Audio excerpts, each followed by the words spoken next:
So, the parties involved in the Manchester United takeover have been revealed, and there's interest from the Middle East, from the US, and of course, Jim Ratcliffe. So, we're going to go through all the potential owners of Manchester United, who I think is most likely, who would be good, who would be bad, and more. But also, Manchester United's summer plans are being revealed, and some of this will depend on the new owners coming in. But United confirmed going all out for Victor Osimhen, and Fabrizio Romano's confirmed that Martial will very much likely be up for sale as United focus on a striker. We also know Maguire, McTominay, Dean Henderson, Tellers could be up for sale, potentially even Wan-Bissaka, and United could be having a big summer spend as a lot of players could be out.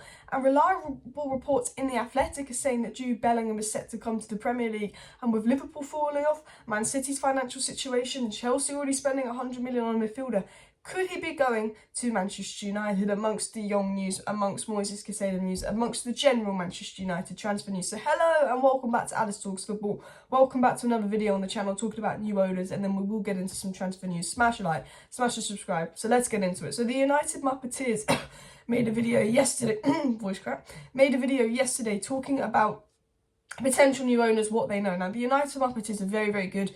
They don't put out loads of content. They make sure that when they put out content, they know stuff. I believe them, reliable source. They're not here to clickbait. They're not here to lie. Like, the United Muppeteers are a good source of information. They put out things on the takeover before that have been confirmed later on to be true. They know quite a lot going on in and around the, United sale, the United takeover. So they put out a video on YouTube. I'd recommend watching the whole thing, but I'm going to talk about some of the key points they said on that video on YouTube about the takeover and the parties involved. So they spoke about Qatar, and they said Qatar buying Manchester United is seemingly off the table. They spoke about 5-6 people interested in United and kind of the position that they're at. So we know Qatar's interested in Manchester United. However, we knew with Qatari interest, they're also shown an interest in Liverpool. The one thing we know about Qatar is because of their links to PSG, if they were to buy Manchester United, I'm not sure if we could be in European competition. I think for them to buy Manchester United, they'd have to almost sell PSG and buy Manchester United. So we know with Qatar, it's good that it's off, because if Qatar were going to get Manchester United, it would have been a stake. It would have been a minority stake. It would have been an investment, and the Glazers would have still been at the helm, and they would have given money. Or they'd have to sell PSG really quickly and buy Manchester United, which I don't think was financially possible. If Qatar wanted to sell PSG and buy Manchester United, be my guest, but we all kind of knew that wasn't going to happen. So Qatar seems to be off the table, and that doesn't surprise me. I wouldn't be shocked if they went in for Liverpool, though. They also said Saudi Arabia is a long shot at this stage.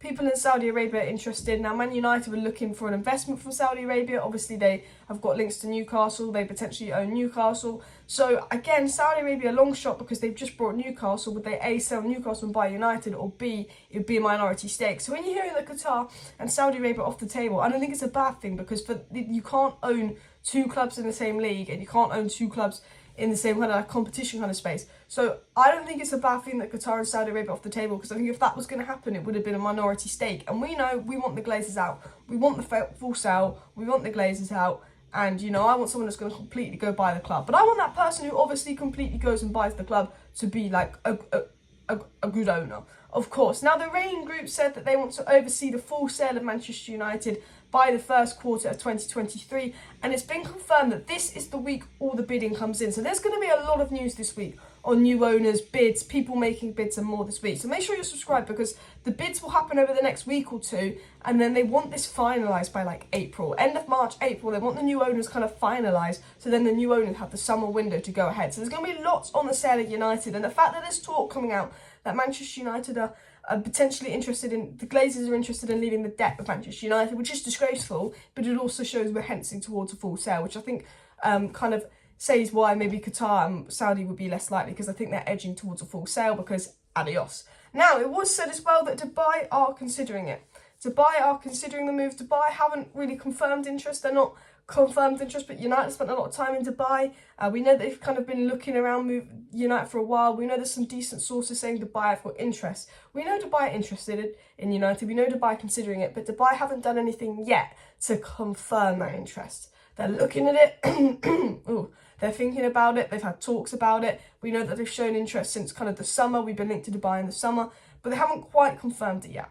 Now, in my opinion, I think Dubai would probably be the best owners, in the sense of just going off like how Middle Eastern owners kind of work. They seem to be really ambitious. They seem to have lots of money. They seem to want their club to do well. I mean, I couldn't tell you what 100% their plans are, but they do have a crazy amount of income. There was even reports that they could be willing to spend 10 billion for United from Arabian sources, but I don't believe that. But we know that they've got money. We know that because Qatar and Saudi Arabia have got a club that, Dubai would be interested in something, and all of that. Abu Dhabi's also got a club. Dubai want to join in. We know that, United also have talks with like Kuwait, Georgia, and a lot of the Arab rich states. And we know that a lot of the Arab places are interested in considering it. And I think over the next couple of weeks, we'll know if Dubai is seriously going to go for United or got a serious interest. Now, it was said the parties' confirmed interest are INNEOS, and 3 American parties have contacted to state their interest.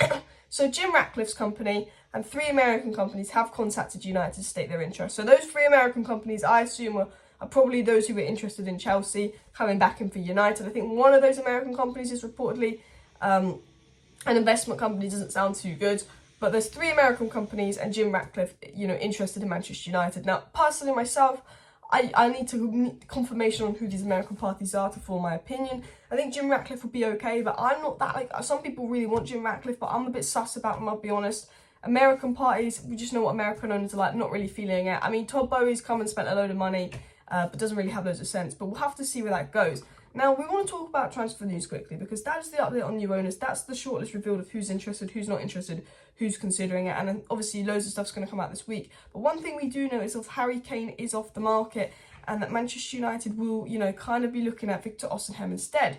But we also know that because Martial's probably being sold, because Wout's alone, and because Ronaldo's gone, United are going to go out for a striker.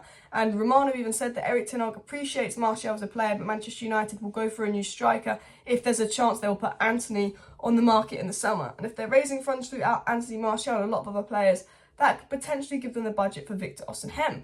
And it was said that Tottenham Hotspur will not sell Harry Kane to a rival this summer, so Manchester United, who've been linked with Kane, have now named Napoli's Victor Osimhen the main target. Now, I think Kane and Victor Osimhen have definitely been Manchester United's 2 main targets, but I think if Kane is off the market, I think we will go all out for Victor Osimhen. I think we'll have competition from Chelsea, I think we'll have competition from PSG, I think Champions League football and new owners and the money we raise from sales is going to play a big part on that, but we know we're going all out for a striker. It was said that Manchester United are ready to go all out for Serie A top scorer Victor Osimhen, and Gazzetta dello Sport said the Sunday edition have once again linked United with a probable move and have mentioned that United will definitely be in the race for a striker valued at 120 million euros, which is interesting because they know about the 120 million euro valuation, and they're basically saying that United definitely in the race despite knowing this valuation as well.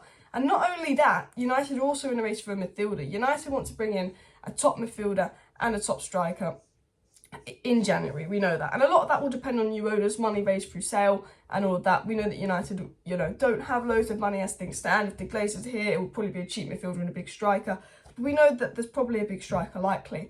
Now, a midfielder that we've been linked to is Jude Bellingham, and The Athletic actually said this, and The Athletic's a good source.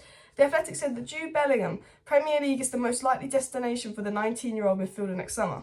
According to Athletic, Madrid are keen admirers of the player and have already had contact with his father regarding a potential move, but the 19-year-old is one of Madrid's priority targets. However, the report states that the Premier League is his most likely destination. Now, we always thought Bellingham was going to end up at Liverpool. Right now, the Liverpool mess they're in, not getting top 4, I don't know if Liverpool can get Bellingham. I also look at it and go, well, Man City will probably get Bellingham because they'll probably find their way out of this big hole and they're going to sell a lot of players and they need a midfielder. I think that Bellingham will probably go to City. But if City do get in trouble, if they do get a deduction, if they do get relegation, that could be Bellingham out of the City base. Chelsea will probably spend 100 million on Bellingham and find the cash from somewhere, but they've just spent so much money and they're really going to drop 100 million on Bellingham. You don't know. I don't think Arsenal can afford that. I don't think Spurs can afford that. I don't think he'd go to Spurs. So I do think if United get top 4, and ambitious owners, there's a chance of Bellingham. Now again, I think this is so reliant on top 4, us getting top 4, Liverpool missing out. It's reliant potentially on Chelsea and City. But I do think if we get top 4 ambitious owners, make a lot of money through sales and have a lot of disposable income, I do think we could get a chance of getting Bellingham. Because we know that Ten Hag's interested in Bellingham, we know Ten Hag loves Bellingham, we know Ten Hag's like dream signing is like Bellingham or De Jong. And we know they're hard ones to do, but we know that Ten Hag wants that and we need a midfielder. Now, I also think we will go back for De Jong in the summer, but, I think with Barcelona's improvement, I don't think they will be selling De Jong. We'll have to wait and see what happens with De Jong. But we know De Jong and Bellingham are the dream signings. Reportedly, we made a bid for Declan Rice. I do not believe that news. I think that West Ham want to get money for Declan Rice, so they're going to pretend that United are interested in him to milk more money out of Arsenal and Chelsea, who are definitely interested in him. Now, I do think we have some interest in Declan Rice. We always have been. But I think when we just got Casemiro, I think the midfield signing we'll be getting is potentially more Bellingham-esque. However, having said that, if Sabitzer does really well and Sabitzer fills in that Eriksen role really well, potentially I could see United kind of waving towards more of a Moises Caicedo move for a midfielder in the summer.